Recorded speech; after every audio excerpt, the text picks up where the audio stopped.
سلام دوستان، یو ځل بیا ښه راغلاست. دا ځل موږ د درسونو په لړۍ کې د پیج بریک او د سیکشن بریک څخه استفاده کوو او تاسو سره دا معلومات شریکو چې کله کوم ځای کې پکارېږي، ولې پکارېږي. نو راځئ موږ سره تر اخره دا ویډیو وګورو. انشاءالله تاسو زه په دې کې حل چې کوم سوال و نو موږ سره شریک کړئ. انشاءالله موږ به تاسو ته په وخت سره تاسو سوال ته جواب درکړو درته. نو پیج بریک او سیکشن بریک هغه موږ سره د لی اوټ تر ټاپ لاندې موقعیت لري. په لی اوټ ټاپ باندې موږ کلیک کوو. راځو دلته موږ په دغه ساحه باندې چې د پیج سیټ اپ په نوم باندې یادېږي، دلته موږ د پیج بریک کمانډ لرو. پیج بریک کمانډ په دې معنا باندې چې موږ غواړو خپله د صفحې محتویات چې کومه صفحه کې دي فقط دومره اندازه محتویات چې کوم موږ لرو موږ په لومړنۍ صفحه کې پرېږدو، نه چې کوم لاندې راځي یعنې فصل شروع کړي، فصل زموږ سره په نوې صفحه کې شروع شي.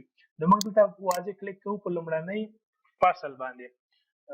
دلته چې موږ کله کلیک وکړو ور باندې په هر ځای چې موږ کلیک وکړو نو زموږ صفحه مغز چې ماتېږي، یعنې موږ نوې صفحه شروع کړو. راځو په پیج بریک باندې کلیک کوو. په پیج بریک کې موږ دا لومړی کمانډ رااخلو، کلیک کوو ور باندې، موږ انتقالېږو دومې صفحې ته. دومې صفحې ته چې راغلو ګورو هغه محتویات موږ په اوله صفحه کې پاتې دي چې دا د پیج بریک لپاره په کار وړل کېږي. یعنې په دې معنا باندې چې کله هم موږ فصل په مخ وګورو دلته بیا موږ دویم فصل لرو. دویم فصل موږ سره څنګه ده تیار په دویمه صفحه کې ده.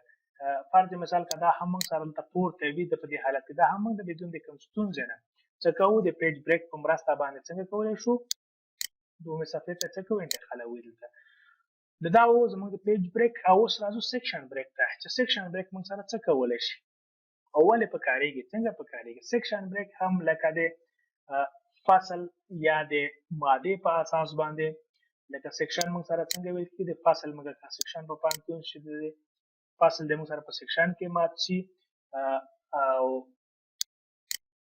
صفحه چې ده هغه د موږ سره مادې چې دی هغه په فرض مثال په صفحه کې شي. نو سیکشن په دې معنا باندې چې د څو فصلونو مجموعې ته د څو صفحو مجموعې ته موږ څه شی وایو سیکشن وایو. دلته ګورئ موږ اوله صفحه لرو، ټول موږ سره ګوره په اوله صفحه کې چې موږ کله راشو ودرېږو دلته موقعیت ونیسو دلته تاسې وینئ دلته موږ سره سیکشن ده، سیکشن او اول سیکشن. داسې راځو فرض مثال موږ د دې متن آخر سر ته راکوزېږو چې ټوټل موږ 115 صفحې لرو. ستونزمن کار باندې نه وي چې پیدا یې کړو. دلته وینئ تاسې ټول موږ سره څنګه ده سیکشن ده.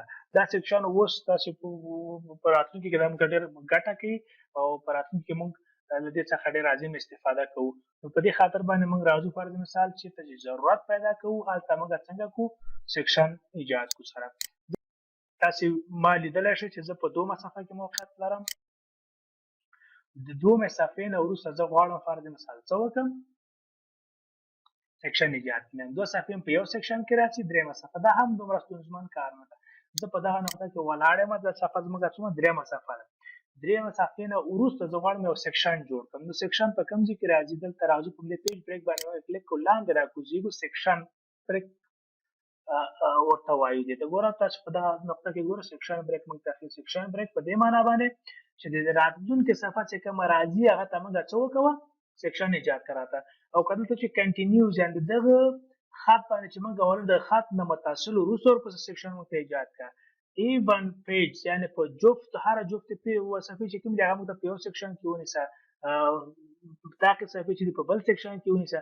نو موږ خپل ضرورت ته په کتو سره سیکشن مغه رقم ته ایجادو. په معمول ډول باندې موږ دغه د نیکسټ پیج په اساس باندې سیکشن ایجادو ذاته چې کله چې باندې کلیک وکړو موږ سیکشن د موږ ایجاد شو. اوس تاسو دلته لیدلی شئ په دې کونج کې موږ سره څه ده دوم سیکشن شو. مخکې دلته پاس چې زه کلیک وکړم څنګه ده اول سیکشن دلته موږ ته چې اوس د دې په مطلب خاص تاثیرات یې پکې نه لیدل کېږي. په راتلونکي درسونو کې موږ د سیکشن له ایجادولو څخه پوره ګټه اخلو او استفاده کوو چې ولې ضرورت پېښېږي راته. نو دوستانو موږ سره پاتې شئ. په راتلونکي ویډیوګانو کې موږ نور هم تاسو سره خپل محتوا شریکوو. نو هیله ده چې زموږ له ویډیوګانو څخه مو خوند اخیستی وي او که کومه ستونزه لرئ مشکل لرئ موږ سره شریک کړئ. موږ انشاءالله ستاسو ستونزو ته رسیدګي کولی شو. ښه وخت ښې چارې.